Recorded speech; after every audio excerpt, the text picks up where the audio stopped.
God's living Spirit be present with you and with me also as we seek to open our hearts to the gospel of Jesus Christ. Amen.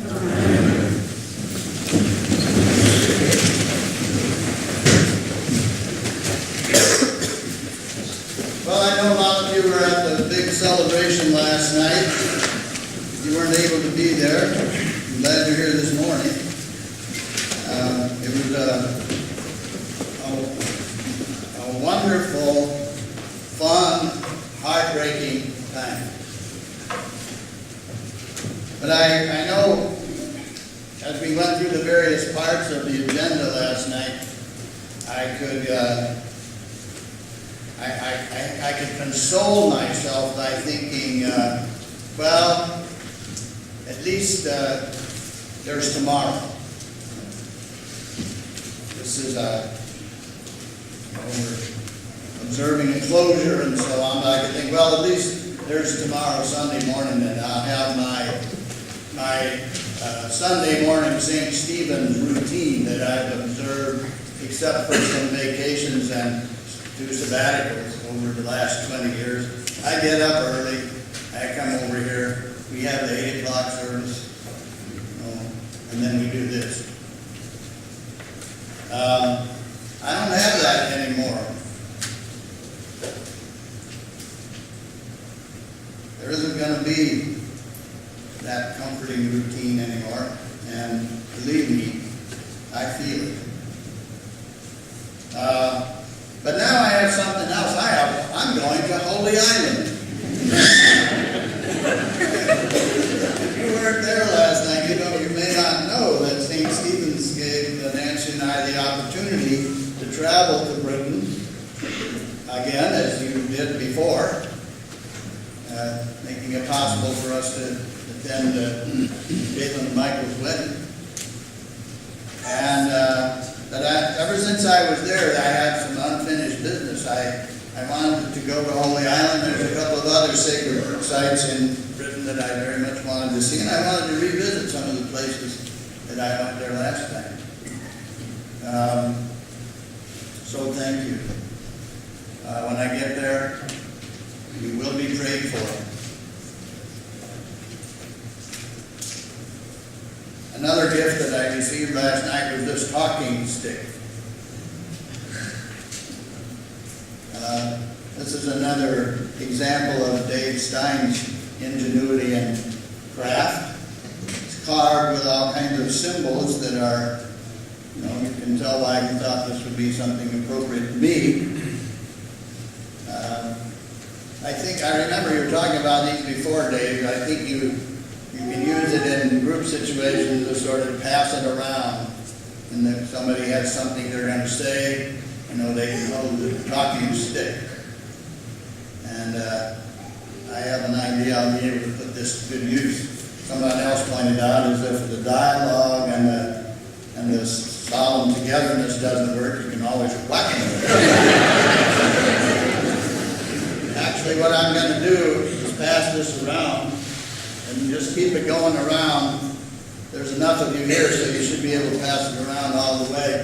When he gets up back here, could it end back up on the altar, please, so it can be blessed at the Eucharist? Just look at it and see what you think of that. It's a strange and wondrous thing that I don't understand, but I believe with all my heart, and that is, those who would find their life must lose it.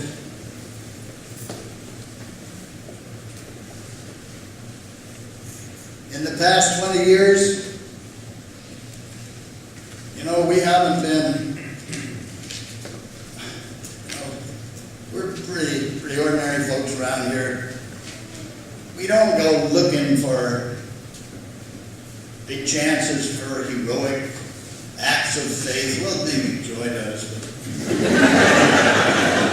But even so, even with you, Joy, oh yes, excuse me. Even with you, the real examples of taking up the cross and following Jesus aren't in all those good works that you've done and those groups you've taught and everything. It was Those are the things that came and found you and pushed you to the edge. Right? I know I'm right.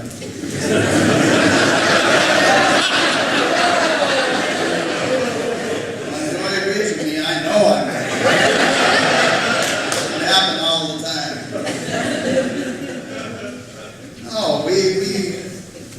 No, God has come and found us with this strange and wondrous good news that doesn't sound like good news at all. We've taken up our collective cross. We've done it reluctantly and tentatively, and only after researching all the more palatable alternatives carefully first, and then finding ourselves called right here to where we're supposed to be, going unarmed and vulnerable into a dangerous world. I know that might sound funny. We live in a prosperous and very safe area. You know what? It's dangerous. You're in a dangerous place right now. It'll break your heart. And the strange and amazing thing is it will lift you up. It will raise you up. And when you have given yourself and risked your sanity and shared your life, you will find yourself in a place you wouldn't trade for anything. I know this because I've experienced it myself. And together we have learned that God is a kind of cosmic therapist who uses tough love to help us grow up so that we can become like children again.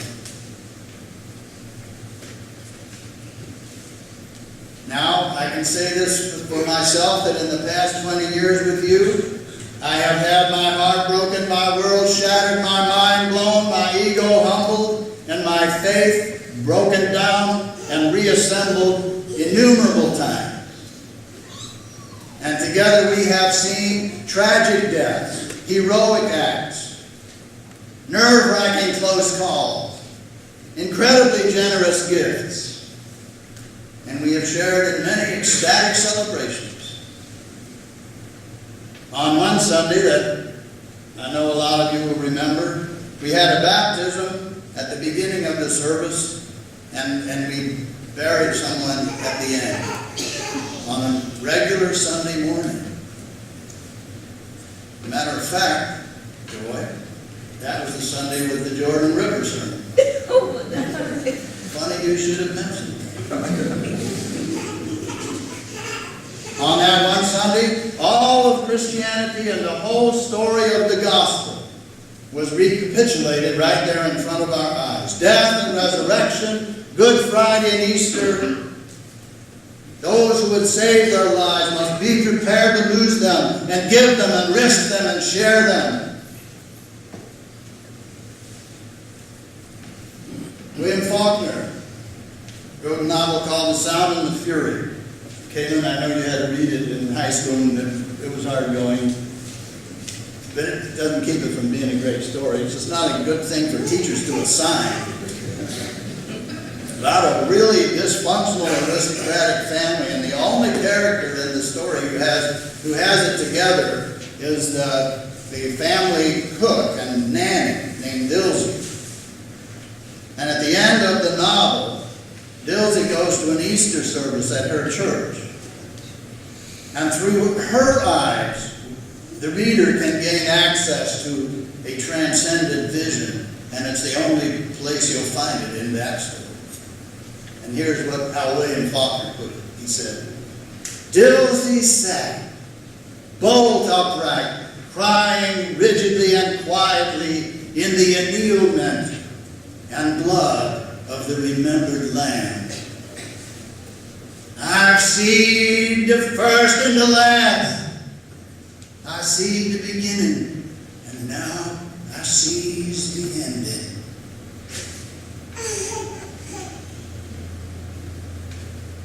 She sees the big picture, the whole story, the Alpha, the Omega, Good Friday, Easter, and so have we. So now what? Well, in the book of Exodus, we hear how Moses meets God in a bush that is blazing but is not consumed. And here we have one of these strange, kind of odd, seeming contradictions, death that is no death, fire that does not consume. And Moses says, I will turn aside and see this great sight. You would too. And when God addresses Moses there in the book of Exodus, what does he say? What's the first thing he says?